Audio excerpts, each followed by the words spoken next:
লৈ গৈছে গাই বান্ধাৰ পৰা লক্ষীপুৰ কিমান দিন হলে এনেকুৱা অৱস্থাত আছে এক মাহ ডেৰ মাহ হলো এনে আৰু বেছি খাৰাপ হৈছে ৰাস্তাটো চলাফেৰা কৰা নাযায় না গাড়ী না চলে মানুহ চলাব নোৱাৰে এনেকুৱা অৱস্থা এনেকুৱা অৱস্থা ইয়াৰ এমএলএ কোন আতমুল্লাহ তেখেত আহেনে নাই নাই নাই খবৰ নাই তাৰ কামে নকৰে না না ৰাস্তাত নাহে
লৈ গৈছে গাই বান্ধাৰ পৰা লক্ষীপুৰ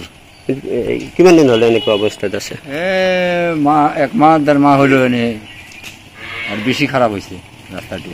চলাফেৰা কৰা নাযায় না গাড়ী না চলে মানুহ চলাব নোৱাৰে এনেকুৱা অৱস্থা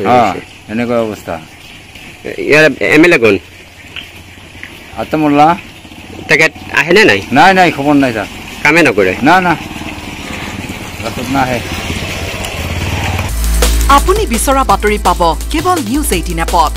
নিউজ 18 এপ ডাউনলোড কৰিবলৈ স্ক্যান কৰক এই QR কোড গুগল প্লে ষ্টৰতো পাব এই নিউজ 18 এপ